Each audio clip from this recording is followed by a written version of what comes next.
Hey folks, in this video I just want to show a few records to you. One means a lot to me, the rest of them, they're just records I have. So let's get started. This one means a lot to me. Pink Floyd, Dark Side of the Moon. That itself, no big deal because I'm sure everybody has this album. But what I like about this one is it's a quadraphonic pressing of it. I wish that would come into focus, but I guess it's not going to. Yeah, a pressing of Dark Side of the Moon in quadraphonic sound. Really, really cool to find this. It's on the EMI and Harvest label. And show you the label. It's the same custom label we've seen from this album, but in quad.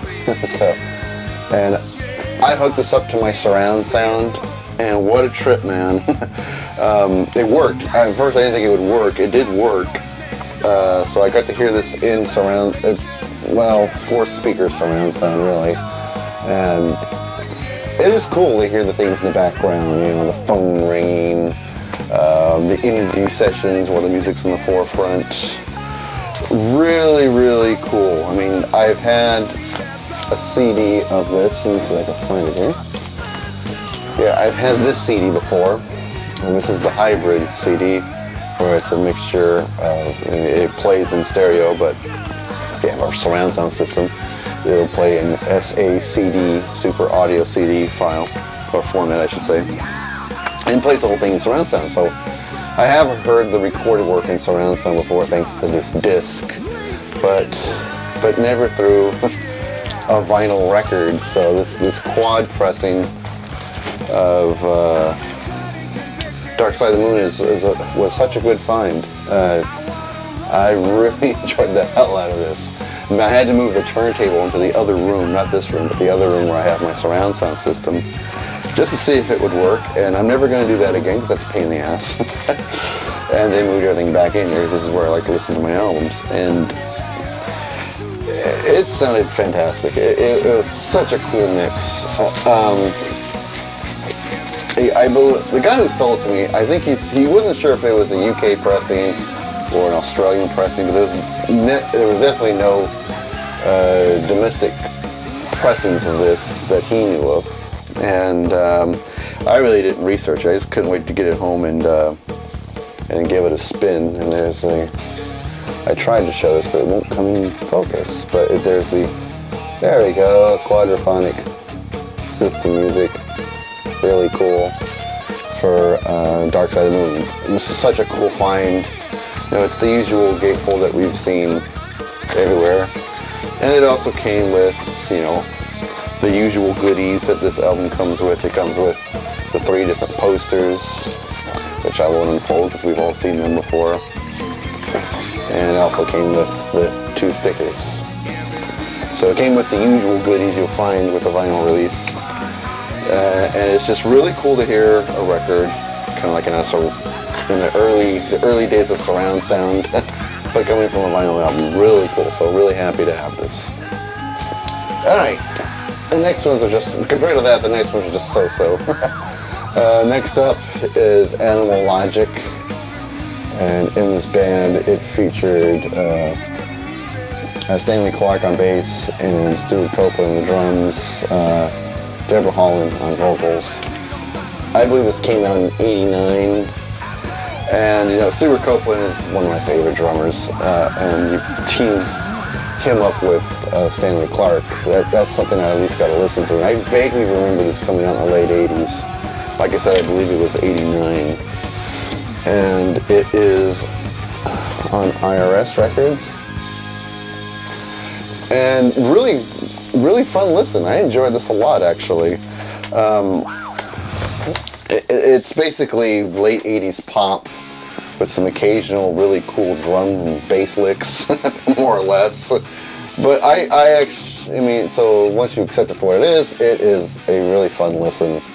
And you know, Stewart Copeland and Stanley Clarke, they sound awesome together. This is a really good recording. You know, vocal style is more or less late 80s pop, but done really well. And this is a fun record to listen to. I'm pretty sure this will get quite a few listens from me. I really enjoyed it, and yeah, I'll be exploring this quite a bit. Next one up, why not? Paul McCartney, Give My Regards to Broad Street. I remember my brother was really into this movie, and so I never seen the movie all the way through. There's the gatefold. Never seen the movie all the way through. I always saw it in parts, so I know they were just looking for the recording tapes that were in the blue box. That's about all I got from this movie. Like I said, I never seen it all the way through. I just seen it in parts. And I remember this alien setup here where they're all in white. This reminded me so much of Peter Gabriel from the Chocolate Monkey video. Anyway, the song on here that I really wanted to get a hold of was No More Lonely Nights. I always loved that song. Really cool song. And the custom labels that are on it.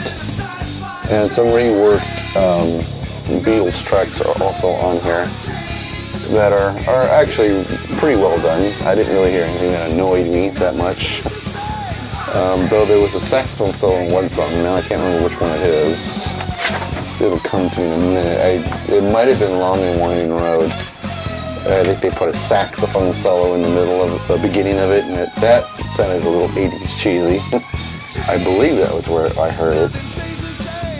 But overall, not a bad album. I wouldn't say I'm not saying I'm gonna listen to it a lot, but it'll get some occasional spins. But the big single up here, No More Lonely Nights, David Gilmour plays guitar on that track, and he really sounds good on that song. So it made this a pretty fun album to have. It's kind of warped, as you can see, and the vinyl's kind of warped too, but still plays pretty good. So not bad. Next up, taking a chance on this one, and it is from Julian Lennon, called Mr. Jordan. I like Julian Lennon. I really do like Julian Lennon, but the problem is I think I like him more than I like his music. But I really do like Julian Lennon. I just wish I liked his music as much as I liked him. And I'm trying to remember what label. I think it's Atlantic. Yes, it's on the Atlantic label. And there was one single that I did like, which is called Now You're in Heaven. Because I remember the video from the late 80s where he's on a stage with a puppet sitting on his lap. Later in the video, there's a giant puppet and Julian Lennon sitting on its lap. It was a strange video, but I did like that song. There was a few other songs that I liked, like I Get Up, You're the One's Not Bad. I can't say. I knew I was taking a chance when I was buying this, but like I said, because I like Julian Lennon, I'm willing to take a chance, and it's just a so-so record. It's okay. I wouldn't say it's great, but it's okay. And I'll probably listen to it a couple more times, but I don't know how much play it's going to get on my turntable, but no, it's a so-so record. And this one I did like, from Big Country, a record called Steel Town. I believe this came out in '84. This is a good record. This I like a lot. The opening track, Flame of the West, really nice. Steel Town especially is a good song. Some good guitar riffs in this one, and some great bass playing actually too. And it's on a Mercury label. I had bought their first album, Crossing, I think in the last batch of records I showed. Really liked that. Saw this one, thought I'd give it a shot, and I'm glad I did, because this was a fun listen. I really did enjoy this. This will get more listens from me, quite a bit actually. So I really did like this. There's a picture of the band there, which is kind of hard to make out because it's so small. Produced by Steve Lillywhite, who was just all over records in the 80s. Everything that guy touched seemed to be a hit, so really cool to have this. Something I had before, but this looked interesting and in good shape for Van Halen, Fair Warning, one of my favorite Van Halen records. And as you can see, this is a gold stamp promo of the album. Never saw a gold stamp look that clean before, and this album is really in good shape. The jacket is in great shape. You know, the original sleeve. Licks on this new. And the vinyl, clean as a whistle. Look at that. And I guess that's one of my favorite Van Halen records. Definitely my favorite of the David Lee Roth era. Known as more as the Guitar Player's album, because I think Eddie pretty much dominated the writing and recording of this record. And you could tell with Mean Street and the intro to Mean Street. Center Swing, great song. So This Is Love, Unchained, of course, hear about it later. One Foot Out the Door.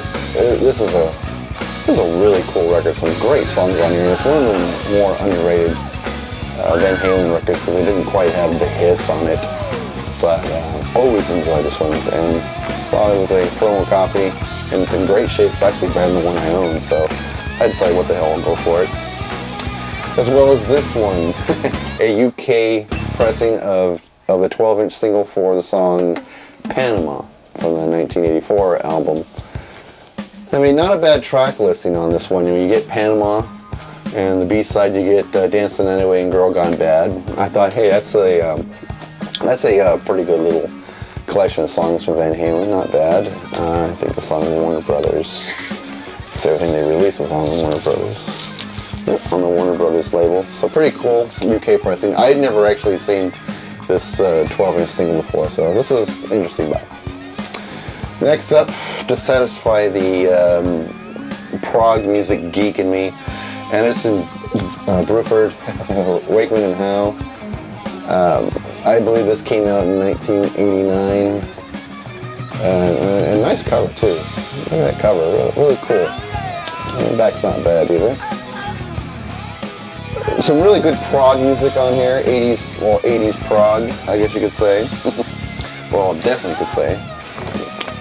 And it's a good listen and some good playing on here. The problem is I have to really be in the mood for this. It's not something I can just throw on and be instantly entertained. I mean, I really have to be in the mood for this record. And the same goes for prog, period. You know, I like it, I appreciate it, I respect it, but I have to be in the mood for it. And the mood does strike me every now and then. And that's why, even though this is a good record and some good playing on it, I find it hard to listen to because when I was listening to it, I just wasn't in the mood for prog, but I was trying to force myself, and boy, and then listening to this whole record became really tough, and I had to turn it off and get to it some other day. Because this record, if you're not in the mood for it, this record, just trying to listen to this record can wear you out. That's why I do like some prog, but I don't consider myself a huge prog fan. Because I have to be in the mood for it to like it, and when I'm not in the mood for it, it's work to listen to music like this. But I'm not putting down the album, it's a good album. Alright, wanted to show this 7-inch record here from the band The Pretenders, 7-inch record for the song 2,000 Miles. And this is going to sound lame, but the reason I bought this is because I really like this picture. I really like this cover. I was staring at it in the record store and just thought, man, that looks so cool. I'm just gonna buy it. I mean, the song itself is pretty good. I wouldn't say it's their best song, but it's a pretty good song. And there's the inside of it. Not bad. And this 7-inch record actually has a custom label which is pretty cool too. Which is basically, you know, the cover art in a red tone. Really nice. And I'll show you the other side there. So pretty cool. This is off, I believe, their 3rd album.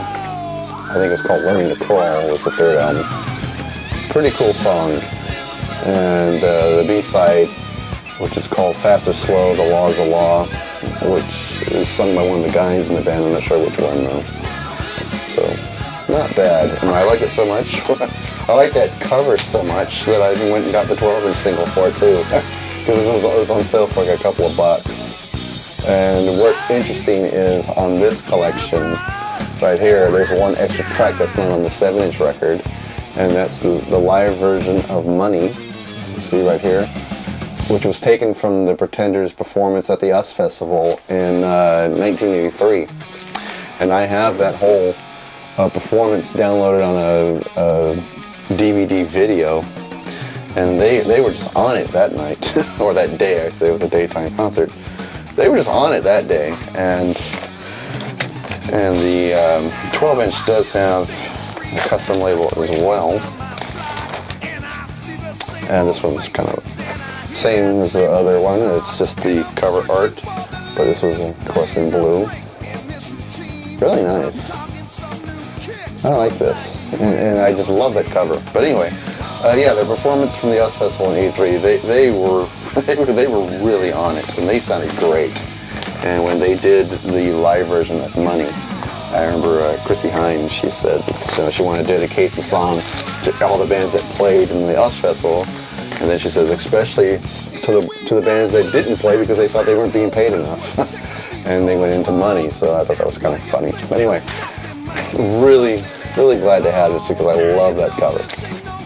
Anyway, that's going to do it here. Not much to report. I'm finally getting a week off from the band. Everybody decided, we don't really have much going on this week. Let's kick our feet up a little because we worked really hard for the last couple of weeks. So I think we felt we deserved a little vacation. So we're giving ourselves a little time away from each other, which is always useful. That's going to do it for me. I hope everyone's feeling well and doing great out there. See you at the next video.